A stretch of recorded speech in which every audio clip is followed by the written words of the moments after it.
नमस्कार, GRC inspire chemistry take के इस वीडियो में आपका स्वागत है। आईआईटी एवं एफ ब्लॉक के तत्वों के अंतर्गत पुनः एक महत्वपूर्ण प्रश्न के साथ आगे बढ़ते हैं। प्रश्न इस प्रकार से हम पुनः रिवीजन कर रहे हैं। संक्रमण तत्व किन्हें कहते हैं, इन्हें कितनी श्रेणियों में बांटा गया है। यह प्रश्न परीक्षा की दृष्टि से बहुत महत्वपूर्ण है, इसलिए इस प्रश्न को हम पुनः रिवीजन कर रहे हैं। तो संक्रमण तत्व किन्हें कहते हैं, तो वे तत्व जिनके परमाणु अथवा साधारण आयनों के इलेक्ट्रॉनिक विन्यास में भीतरी n-1 का d उपकोष अपूर्ण भरा होता है, संक्रमण तत्व कहलाते हैं। आइए संक्रमण तत्व क्या होते हैं, इन्हें हम पुनः जानें और इन्हें कितनी श्रेणी में बांटा गया है इसे भी हम पुनः जानें। तो वे तत्व जिनके परमाणु अथवा साधारण आयनों के इलेक्ट्रॉनिक विन्यास में भीतरी n-1 के d उपकोष अपूर्ण भरे होते हैं, संक्रमण तत्व कहलाते हैं। अतः संक्रमण तत्वों के दो उपकोष अपूर्ण होते हैं, D एवं NS। बाहर का NS और D उपकोष अपूर्ण होता है। तो हम कह सकते हैं वे तत्व जिनके परमाणु अथवा साधारण आयनों के इलेक्ट्रॉनिक विन्यास में भीतरी n-1 का D उपकोष अपूर्ण भरे होते हैं, संक्रमण तत्व कहलाते हैं।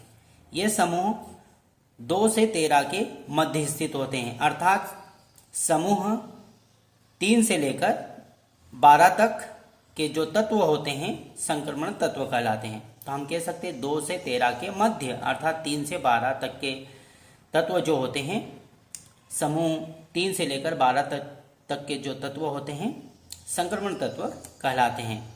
इसलिए हम कह सकते हैं ये समूह 2 से 13 के मध्य स्थित होते हैं। उदाहरण आयरन, निकेल, कोबाल्ट इत्यादि संक्रमण तत्वों के उदाहरण हैं। वे तत्व पुनः कह सकते हैं वे तत्व जिनके परमाणु अथवा साधारण आयनों के इलेक्ट्रॉनिक विन्यास में भीतरी n-1 का d उपकोष अपूर्ण भरे होते हैं, संक्रमण तत्व कहलाते हैं। ये समूह 2 से 13 के मध्य स्थित होते हैं। उदाहरण आयरन, निकेल और कोबाल्ट। आइए आगे हम जानें इन्हें कितनी श्रेणियों में बांटा गया है।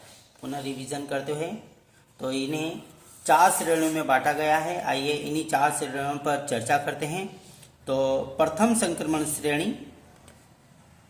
प्रमुख श्रेणियां इस प्रकार से। प्रथम संक्रमण श्रेणी अर्थात 3D श्रेणी। 3D श्रेणी अर्थात इन तत्वों में आने वाला अंतिम इलेक्ट्रॉन 3D उपकोष में प्रवेश करता है, इसलिए इन्हें 3D श्रेणी कहते हैं। तो यह श्रेणी स्टार्ट होती है यहाँ से। यह श्रेणी चतुर्थ आवर्त के स्कैंडियम Sc अर्थात परमाणु क्रमांक 21 से प्रारंभ होकर जिंक Zn परमाणु क्रमांक 30 तक 10 तत्व हैं। पुनः जाने प्रथम संक्रमण श्रेणी, यह श्रेणी चतुर्थ आवर्त के स्कैंडियम Sc से अर्थात परमाणु क्रमांक 21 से प्रारंभ होकर जिंक Zn परमाणु क्रमांक 30 तक जाती है और इस श्रेणी में 10 तत्व आते हैं। प्रथम संक्रमण श्रेणी के बारे में जाना। अब द्वितीय संक्रमण श्रेणी।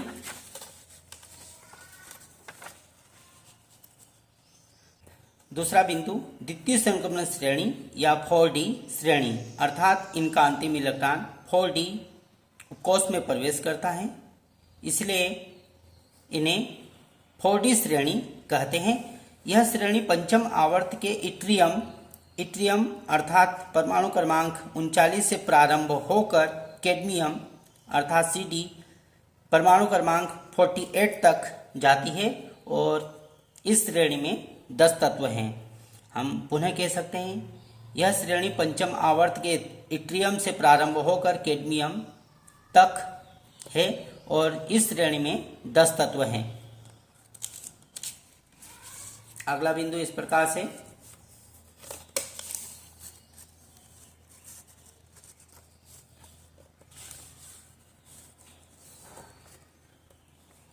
नेक्स्ट बिंदु, तृतीय संक्रमण श्रेणी या 5D श्रेणी।